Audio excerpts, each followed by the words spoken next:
الحمد لله نحمده ونستعينه ونستغفره ونعوذ بالله من شرور أنفسنا ومن سيئات أعمالنا. من يهده الله فلا مضل له ومن يضلل فلا هادي له، وأشهد أن لا إله إلا الله وحده لا شريك له، وأشهد أن محمدًا عبده ورسوله صلى الله عليه وعلى آله وأصحابه وسلم تسليمًا كثيرًا.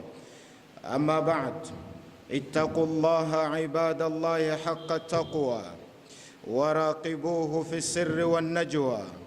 يا أيها الذين آمنوا اتقوا الله حق تقاته ولا تموتن إلا وأنتم مسلمون، واستمسكوا من الإسلام بالعروة الوثقى، ومن يكفر بالطاغوت ويؤمن بالله فقد استمسك بالعروة الوثقى لا انفصام لها.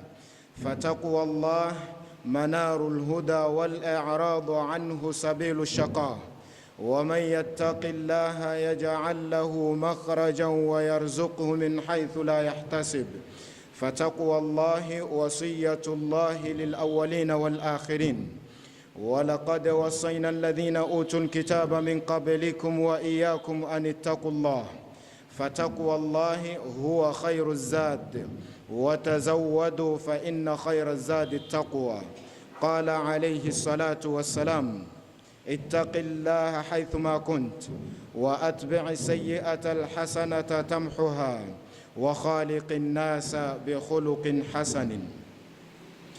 Prezados irmãos, depois de louvarmos e agradecermos a Allah subhanahu wa ta'ala e mandarmos bênçãos ao nosso querido An-Nabiyu alayhi salatu wassalam, que a paz esteja com a sua família, seus companheiros e todos aqueles que seguirem os seus passos até no dia do juízo final. Prezados irmãos, o tema da nossa conversa hoje circunscrever-se-á ao hadith do Nabiyu alayhi salatu wassalam, que nos é transmitido por Mu'adh bin Jabal radiyallahu anhu, onde ele diz: "Kuntu radifa an-nabiy sallallahu alayhi wa sallam ala himarin." Eu certa vez estive montado juntamente com o Nabiyu alayhi salatu wassalam num jumento. Jumento é burro. Faqala li, depois o Nabiyu alayhi salatu wassalam disse-me: Ya Mu'adh, ó Mu'adh, atadri ma haqqu Allahi ala al-ibad wa ma haqqu al-ibad ala Allah? Ó Mu'adh, tu conheces, sabes qual é o direito de Allah subhanahu wa ta'ala sobre os seus servos e qual é o direito dos servos sobre Allah subhanahu wa ta'ala? Qult, Mu'adh bin Jabal radiyallahu anhu, ele diz o seguinte: eu disse, Allahu wa rasuluhu a'lam, Allah e o seu mensageiro sabem melhor. Qala, fa inna haqqa Allahi ala al-ibad an ya'buduhu wa la yushriku bihi shay'a. O direito de Allah subhanahu wa ta'ala que tem sobre as suas criaturas é de adorarem-o e sem associar parceiros a Allah subhanahu wa ta'ala. Wa haqqul ibad ala Allah, e o direito dos servos sobre Allah subhanahu wa ta'ala, e o direito dos servos sobre Allah subhanahu wa ta'ala, alla yu'adhiba man la yushriku bihi shay'a, é de não castigar aquele que morrer sem associar a Allah subhanahu wa ta'ala parceiros. قلت Muad bin Jabal diz o seguinte: eu disse ao mensageiro de Allah, Ya Rasul Allah, o mensageiro de Allah, afala ubashiru nas, não posso anunciar esta boa nova às pessoas? Qal, la tubashirhum.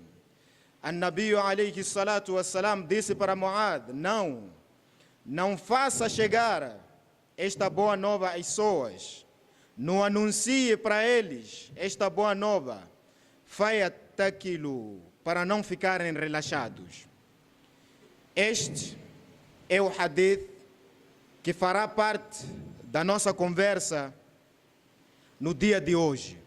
E este hadith, prezados irmãos, está ou encontra-se nos registros de Imam al-Bukhari e Muslim, para dizer que é um hadith autêntico.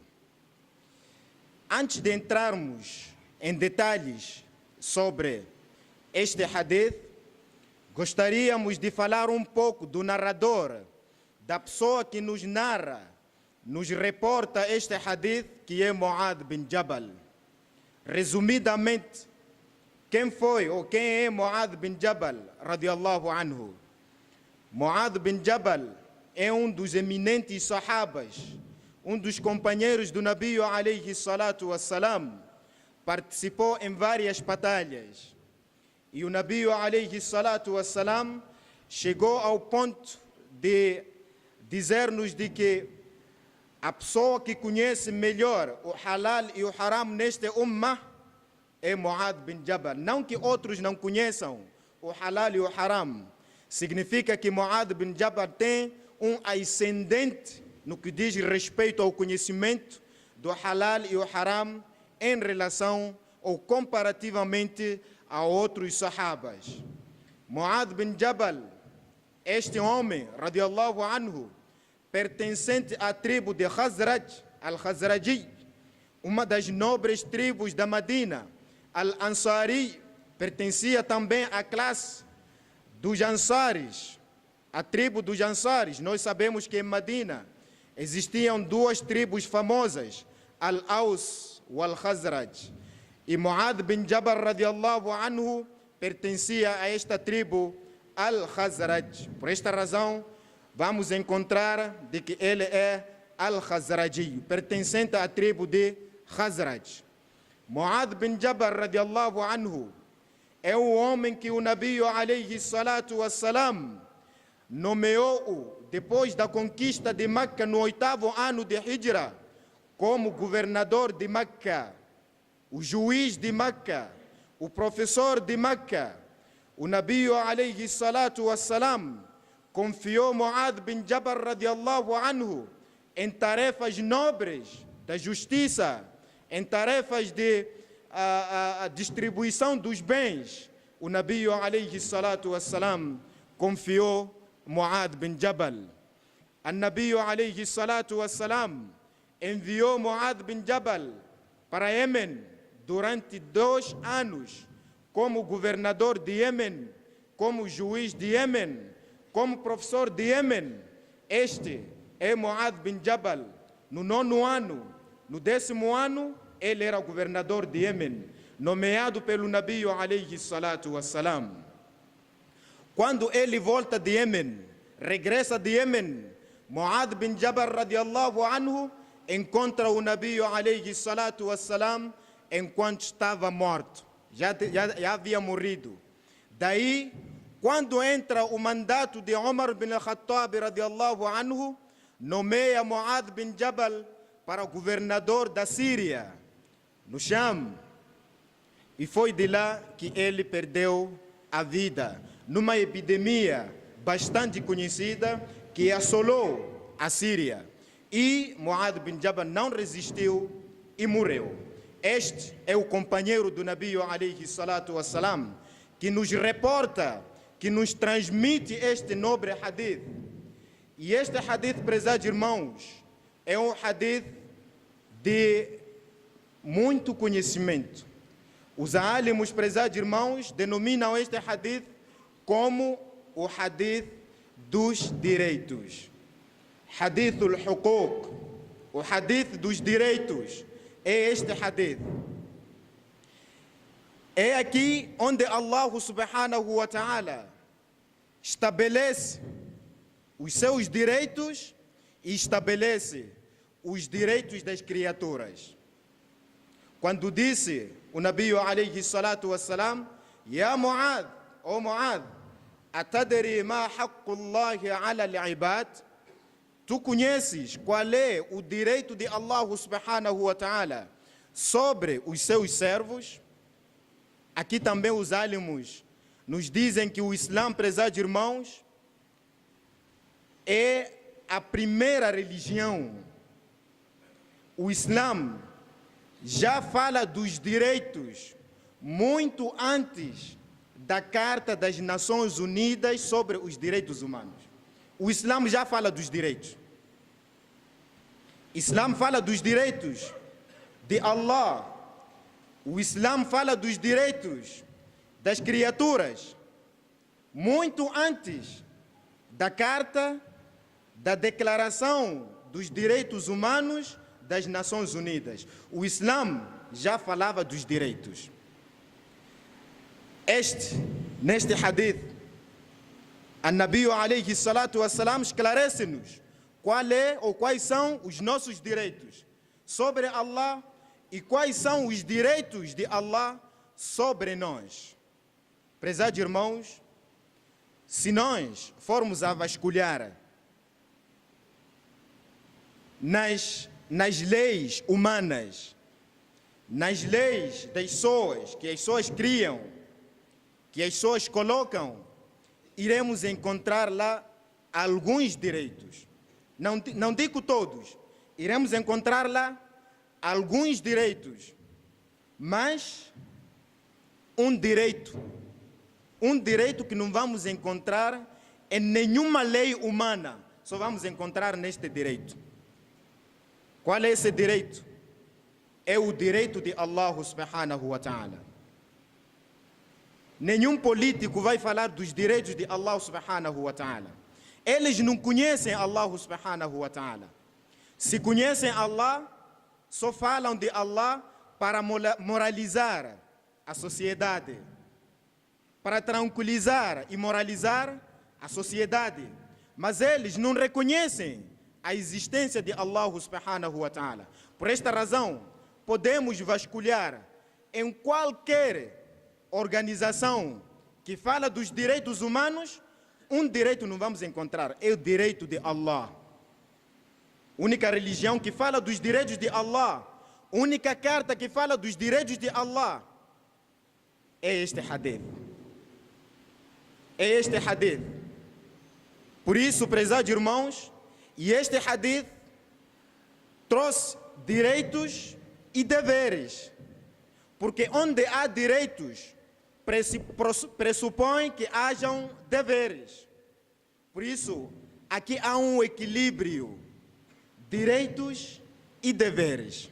No mesmo hadith, o direito de Allah sobre as suas criaturas e o direito das criaturas sobre Allah subhanahu wa ta'ala. E nós, se formos a vasculhar em todas cartas, em todas as leis humanas, só fala-se de direitos, não há equilíbrio. Só fala-se de direitos. Hoje fala-se, por exemplo, dos direitos da criança. A criança, mashallah, cresce, já conhece os seus direitos. Tem direito de brincar, tem direito de ter um nome, tem direito de estar livre, tem direito de ter amigos. Mas estas mesmas leis que falam de direitos não conferem a esta criança deveres. Por isso as nossas crianças hoje crescem deformadas, crescem sem nenhum equilíbrio. É como alguém, por exemplo, que vai para o ginásio, começa a gimar. Quando essa pessoa vai no ginásio carregar ferros, começa a gimar só num braço, começa a carregar ferros só num braço. Depois de algum tempo, o braço que carrega ferros vai ter uma musculatura extraordinária comparativamente a outro braço. Então a pessoa vai andar sem equilíbrio, vai andar desequilibrada. Então temos que colocar equilíbrio. Há direitos, temos que falar também de deveres. Hoje, as nossas crianças não conhecem os seus deveres. Essas leis humanas só falam de direitos das crianças, mas não conferem a essas crianças o dever de conhecer o seu Criador, o dever para com seus pais, o dever para com os seus semelhantes, o dever para com a sua comunidade, o dever para com a sua sociedade. Por isso, nossas crianças crescem com um desequilíbrio. Hoje, quando o pai diz, não vá brincar, fala para uma criança, não vá brincar. Ela diz, não pai, eu tenho o direito de brincar, estudei na escola, vi na televisão. Por quê? Porque fala-se de direitos, nunca se fala dos deveres. Então temos que criar um equilíbrio. Há necessidade de criar-se o equilíbrio. Este hadith trouxe o equilíbrio. Direitos das criaturas e direitos de Allah subhanahu wa ta'ala. É verdade que ninguém pode obrigar Allah subhanahu wa ta'ala a fazer aquilo que ele não quer. Mas Allah subhanahu wa ta'ala, com a sua benevolência, chamou para si a responsabilidade de conferir direitos às suas criaturas. Chamou para si a responsabilidade de conferir direitos às suas criaturas. Por esta razão, o Nabi alayhi salatu wassalam dizia: Atadri ma haqqullahi ala al-ibad? Tu, ya Mu'ad, conheces quais são os direitos de Allah subhanahu wa ta'ala sobre as suas criaturas? Mu'ad bin Jabal diz: Allahu wa rasuluhu a'lam. Veja só a humildade de Mu'ad bin Jabal. Quando a pessoa não conhece algo, não deve inventar que não, aqui porque há isto, sim, porque assim, querer consertar. Isto nos ensina que os sahabas, quando não conhecessem algo, diziam diretamente que eu não sei. Allahu wa rasuluhu a'lam. Allah e o seu mensageiro conhecem melhor. E nesta frase, prezados irmãos, queríamos parar um pouco para trazermos algum benefício que vamos colher nesta frase. Allahu wa rasuluhu a'lam. Allah e o seu mensageiro conhecem melhor. Por quê? Porque hoje em dia, muitas das vezes, quando alguém fala de alguma coisa, diz Allahu wa rasuluhu a'lam, de uma forma assim aleatória, de uma forma geral. Não sabe que existem limitações. Há momentos que a pessoa é proibida de dizer Allahu wa rasuluhu a'lam. Torna-se haram dizer Allahu wa rasuluhu a'lam. Quando é que a pessoa está permitida de dizer Allahu wa rasuluhu a'lam? E quando é que a pessoa está proibida de dizer? Quando são questões de din, da religião, conhecer o din, conhecer as regras da religião, não há nenhum problema da pessoa dizer Allahu wa rasuluhu a'lam. Mas quando são assuntos, questões da criação, questões que têm a ver somente com Allah subhanahu wa ta'ala, aí torna-se haram aumentar ou acrescentar a palavra rasulu. Allahu wa rasulu. Vou dar um exemplo para ser claro. Alguém nos pergunta quais são os pilares do Islã. Se eu não conheço, vou dizer Allahu wa rasuluhu a'lam. Não há nenhum problema. Porque este assunto, esta questão, tem a ver com a religião, o conhecimento da religião. E na verdade ninguém conhece melhor o din fora de Allah e o seu mensageiro. Mesmo depois da morte do Nabi alayhi salatu wassalam, não há de existir alguém que venha conhecer mais a religião, ultrapassar a ele, o Nabi alayhi salatu wassalam. Por isso, se alguém não conhece um assunto, mesmo agora, depois da morte do Nabi alayhi salatu wassalam, assunto relacionado com o din, pode dizer Allahu wa rasuluhu a'lam, não há nenhum problema. Agora, quando é que é proibido? É proibido quando são assuntos da criação. Por exemplo, será que amanhã vai chover? Alguém te pergunta, será que amanhã vai chover? Você não pode dizer Allahu wa rasuluhu a'lam. Allah e o seu mensageiro é que conhece melhor. Não, aí já é haram. Tem que dizer Allahu a'lam, só. Não pode acrescentar a palavra wa rasuluhu, porque quem conhece o oculto é somente Allah subhanahu wa ta'ala. Será que este meu doente vai melhorar? Não pode dizer Allahu wa rasuluhu a'lam. Isto já é shirk. Só tem que dizer Allahu a'lam. Será que um dia vou ficar rico? Allahu a'lam. Porque quem dá riqueza não é mensageiro.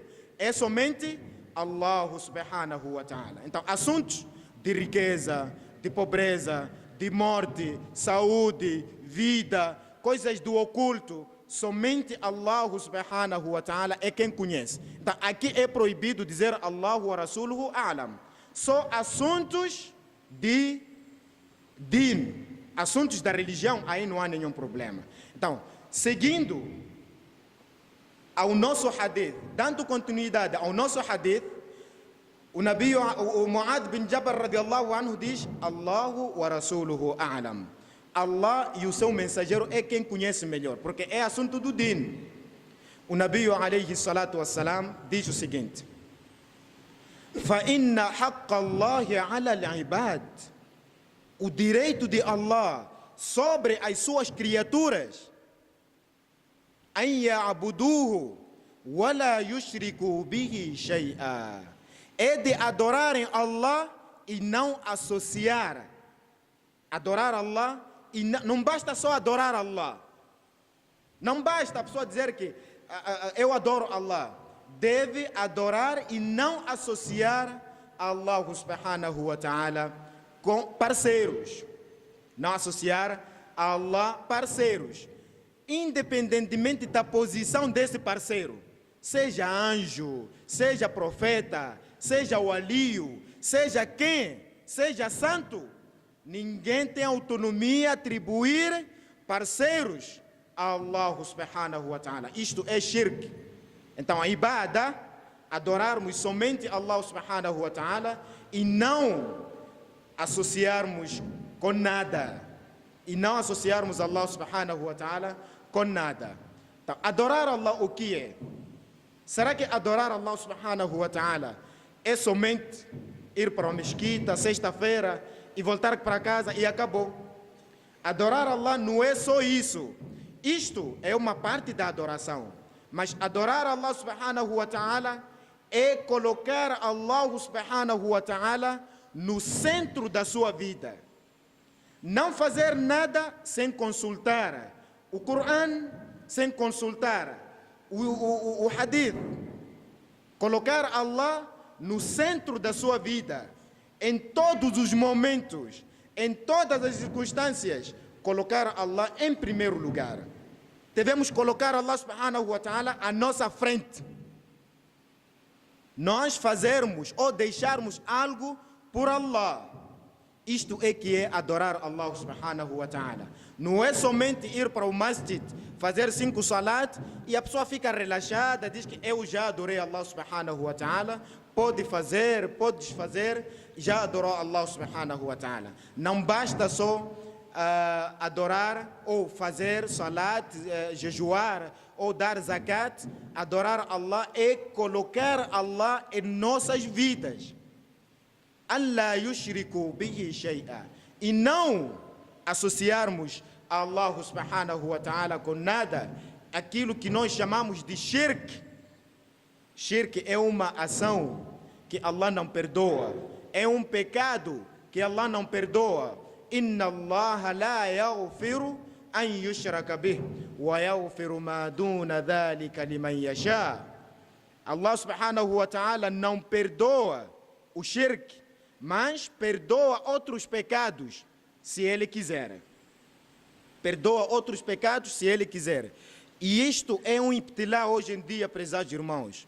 Em nossas vidas, o que acontece no nosso dia a dia é muito lamentável. Existem pessoas, até hoje em dia, continuam a venerar os espíritos, continuam a venerar os antepassados, continuam a venerar os mortos. não faz nada sem consultar a campa. Não faz nada sem consultar o espírito, se quer ou não. A criança quer casar? Não. Primeiro tem que consultar o nosso avô falecido, se está satisfeito ou não. Isto tudo é shirk. Isto tudo é shirk. Às vezes encontras alguém a falar de viva voz. Diz, tenho problemas de estômago, mas já me disseram um curandeiro aí terrível que está lá, vou lá ter com ele. Não sabe que isto é shirk. Por esta razão, nós dizíamos que adorar Allah subhanahu wa ta'ala não se limita só, não se circunscreve só a ir fazer salat, jejuar no mês de Ramadã, dar zakat quando chegar o tempo, ir para o Hajj, acabou a nossa vida. Será que estou a cometer shirk ou não? Significa que se a pessoa adora Allah subhanahu wa ta'ala, ao mesmo tempo faz shirk, seja lá o que for, shirk ativo, shirk passivo.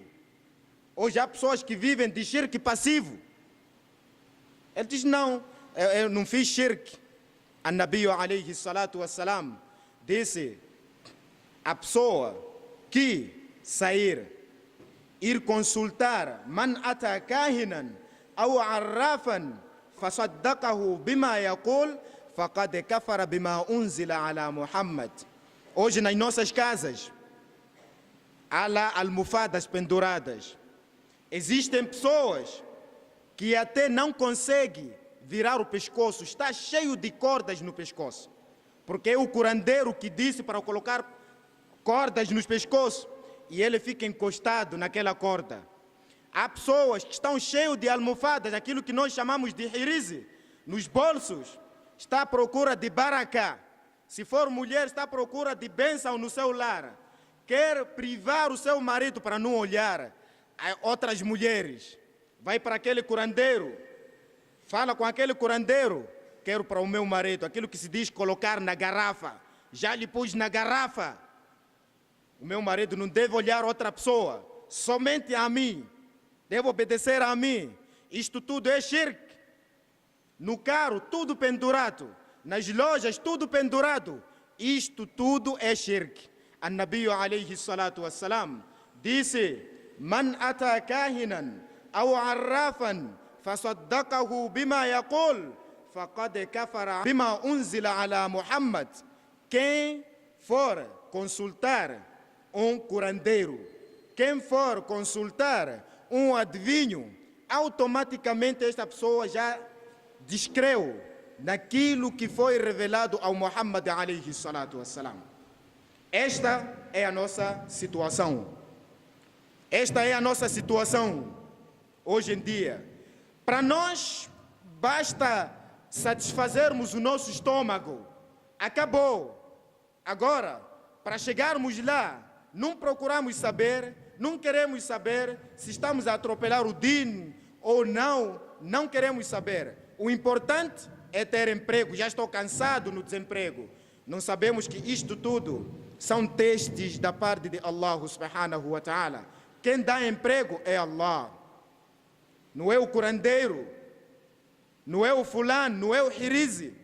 E às vezes a pessoa fica vulnerável àquilo. Já viram alguém, por exemplo, que anda com hirizi, no dia que ele esquece o seu hirizi em casa, como é que fica? Fica preocupado. Epa, esqueci meu hirizi.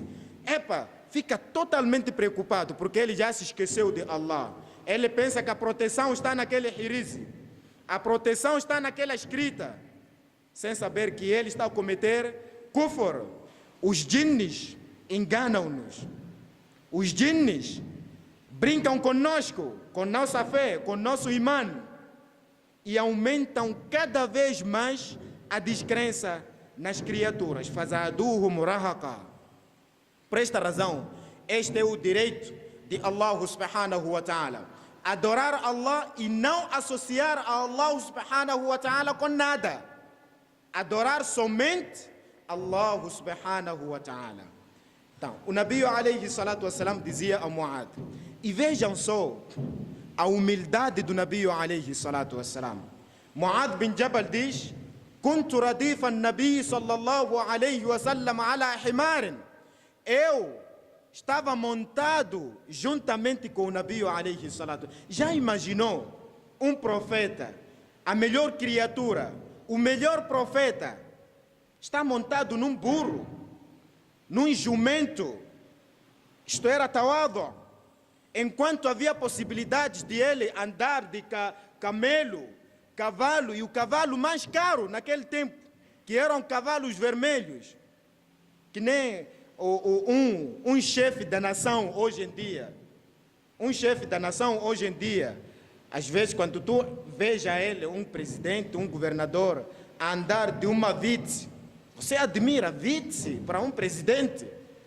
Então Vitz, naquele tempo, o Nabi alayhi salatu wassalam subiu, montou burro, enquanto existiam transportes de luxo, cavalos, e não é qualquer cavalo, existiam camelos, e não é qualquer camelo. Este era o Nabi alayhi salatu wassalam. E não só, deu boleia ao Muad bin Jabal, deu boleia, e ele a conduzir. Isto é a humildade do Nabi alayhi salatu wassalam. Não disse não, como sou profeta, então Muad, passa aí, carrega-me.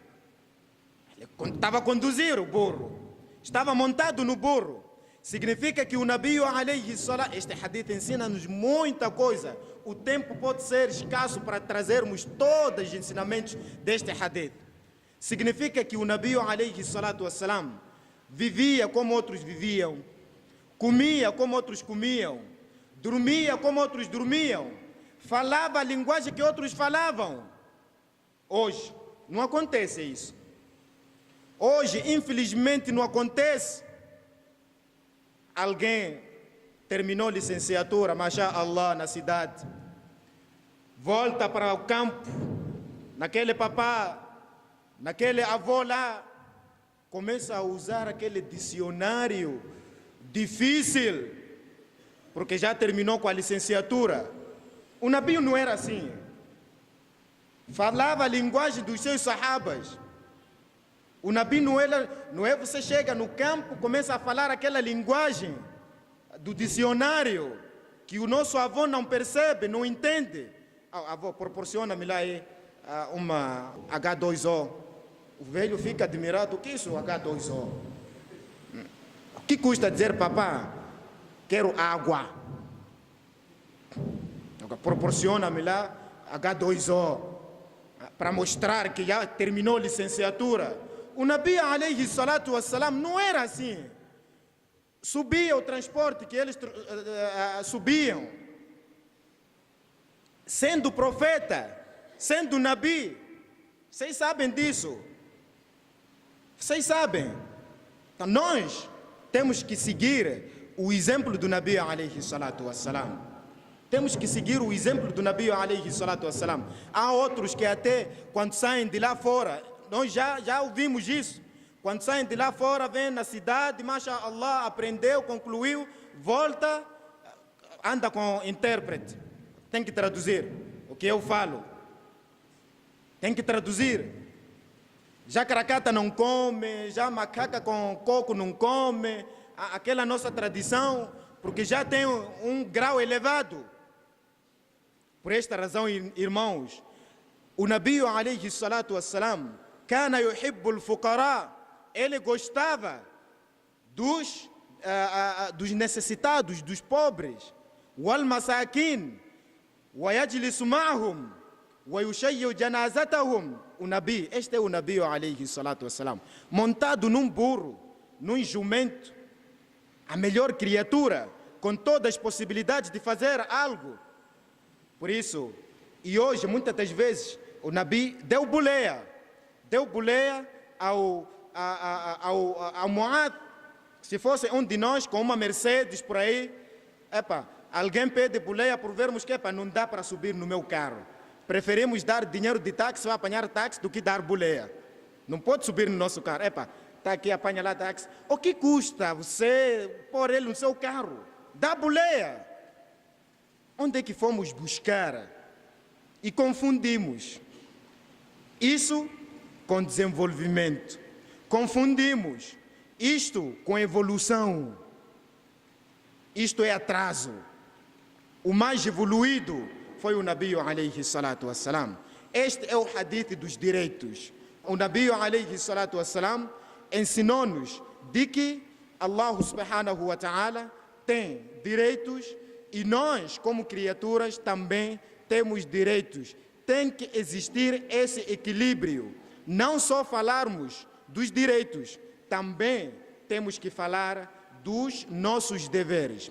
Depois, o Nabi alayhi salatu wassalam diz o seguinte: wa haqqul ibadi ala Allah, e o direito dos servos sobre Allah subhanahu wa ta'ala, alla yu'addiba man la yushrika bihi shay'a, é de não castigar. Veja só, Allah não irá castigar aquela pessoa que adorar Allah e não associar a Allah subhanahu wa ta'ala. Se a pessoa morreu livre de shirk, adorou Allah e morreu livre de shirk, esta pessoa tem a garantia do Jannah. Tem a garantia do Jannah. Allah vai lhe perdoar os seus pecados e vai para o Jannah.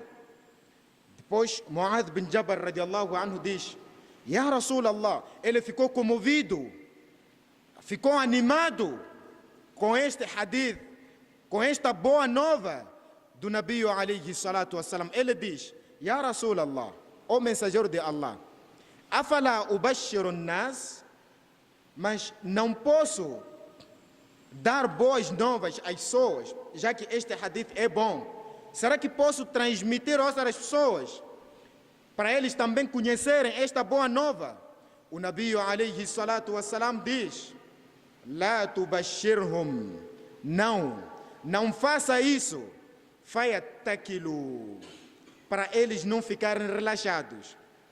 Alguém aqui pode, às vezes, questionar-se, que será, por que o Nabi alayhi salatu wassalam proibiu? Por que o Nabi alayhi salatu wassalam proibiu Mu'adh de transmitir este hadith? Se a essência do din é para fazer chegar outras pessoas. Eu também estou com essa dúvida. Qualquer um de nós também pode ficar com esta dúvida.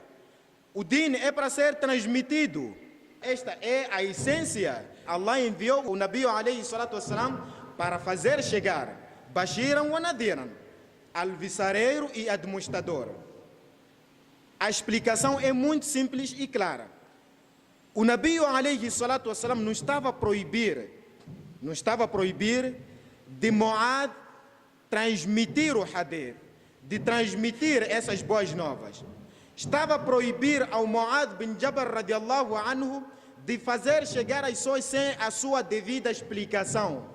Porque se alguém só fala este hadith de uma forma superficial e não explica de uma forma integral, a pessoa pode ficar relaxada.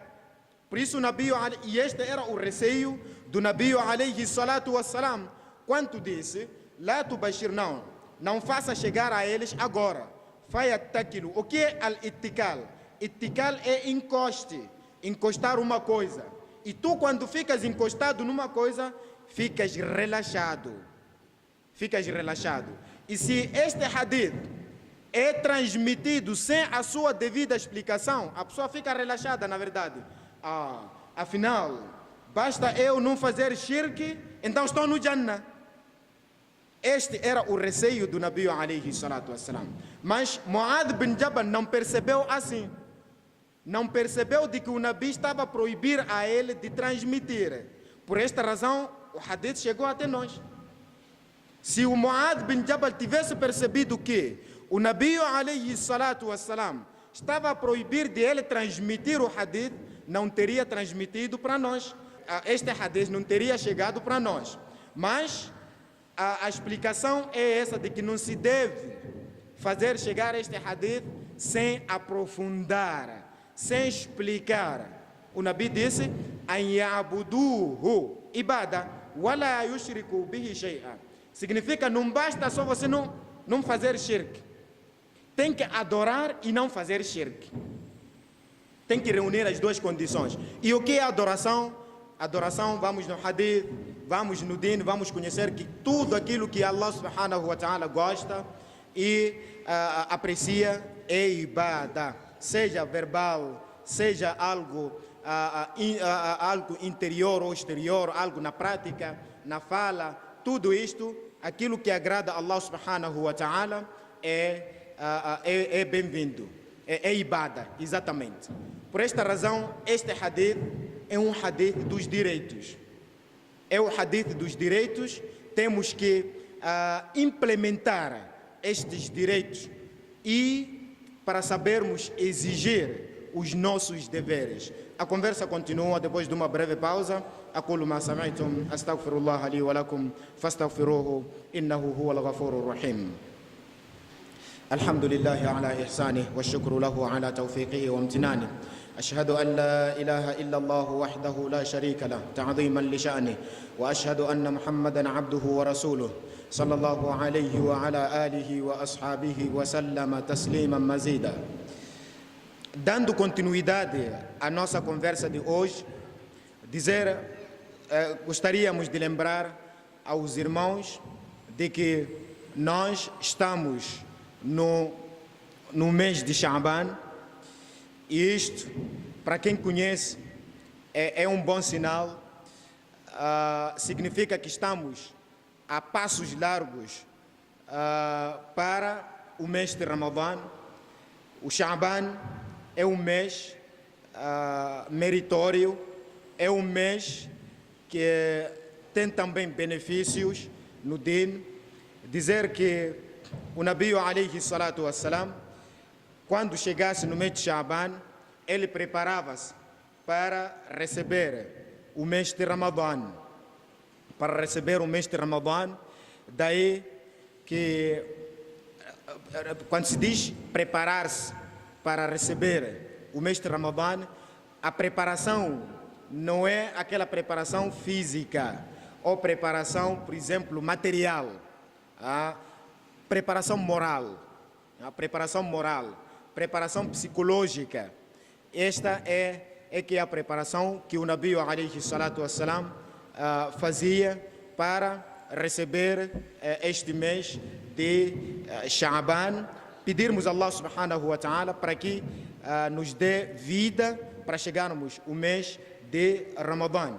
Agora, existe uma justificação por que chamou-se de Sha'ban este mês. Os álamos dizem que o mês de Sha'ban denominou-se de Sha'ban min at-tasha'ub. Tasha'ub significa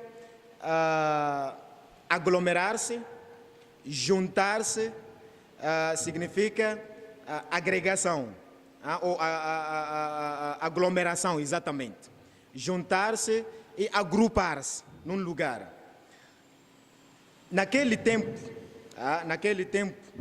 quando chegasse o mês de Sha'ban, os pobres nos templos juntavam-se e iam para os ricos a fim de pedir alguma coisa para preparar-se para o mês de Ramadã.